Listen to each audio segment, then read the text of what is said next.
I walked into our house early. The sun was still dragging itself over the horizon, lazy and golden, cutting through the curtains like a blade.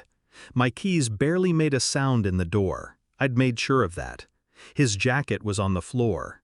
Shoes kicked off in the hallway. A belt draped over the stairs like an afterthought. A breadcrumb trail of betrayal. I followed it. Her moans echoed through the walls, soft at first, then rising, rhythmic, sharp.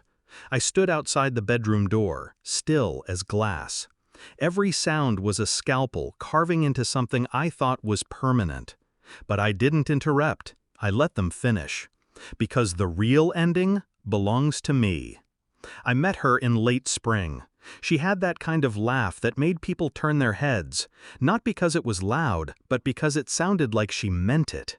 We were fire and gasoline from the start, burning fast, burning bright. He came later, her colleague, marketing exec, polished smile, a handshake too firm for someone who wanted nothing. She introduced us over dinner. I remember the way she looked between us, like she was measuring something. I thought it was pride. Turns out, it was comparison. The first crack was a missed call. Nothing major, just a glance exchanged too quickly when I walked into the room. Then came the late meetings, the sudden interest in gym routines. The password changed on her phone. For security, she said. I didn't confront her. I watched. A man who roars is easy to disarm. A man who listens, quietly, is dangerous. 3 weeks later, I had the truth. A synced iCloud. Her messages auto-backed up to the old iPad she forgot I still had. Their conversations? Shameless, intimate, strategic. She called him our nickname. He said he loved the way she lied. She replied, he suspects nothing. He never will. They were right. I didn't suspect. I knew. I began pulling threads. Not hers, his. I learned his real name wasn't what he told her. He had a wife, 2 kids, a mortgage in a town she'd never heard of. He wasn't divorced, he wasn't even separated. He was bored and greedy. So I made a friend, anonymously, a fake profile, a woman who matched all his unchecked desires. She found him. She flirted. She lured. She recorded. Then I sent it all, to his wife. Every message, every voice note, every video.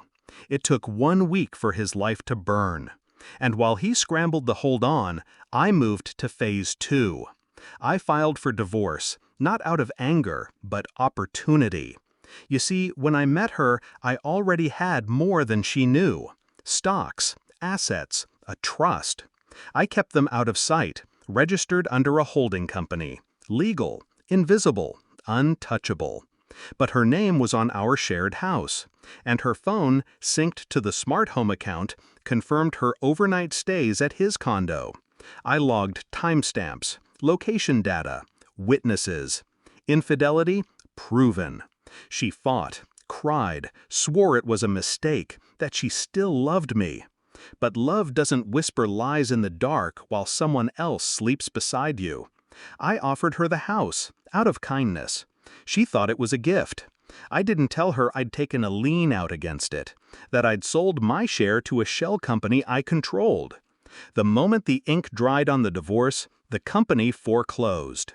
Eviction notice came within the month. She lost everything, and never saw it coming. That morning, the one where I let them finish, I waited outside the bedroom until their breathing slowed, until the sweat cooled, until they rolled apart like 2 strangers who suddenly realized they'd made a mistake. Then I stepped in. They froze. He pulled the sheet over himself. She covered her mouth like silence could unmake what they'd done. I just came to say goodbye, I said, calm, unblinking. She reached for excuses, words, anything. I nodded to the envelope I dropped on the dresser. Divorce finalized. Foreclosure notice. Her own texts printed and highlighted. I thought you should read the ending, I said, since you helped write the beginning. Then I turned and walked out. It's been 6 months. I sleep fine. I eat better. I see things clearly now. Not because I'm healed, but because I was never broken. People think revenge is fire, but it isn't. It's ice. It's patience. It's letting the wound bleed just enough to learn where to cut back deeper. She betrayed the man who would have given her the world. Now she lives in a studio apartment, working double shifts to cover debts she didn't read the fine print on. He's back with his wife, under supervised visitation. His smile isn't so polished anymore. And me? I didn't just win. I rewrote the ending. Because closure isn't a conversation. It's the silence after you've spoken the last word. And I did.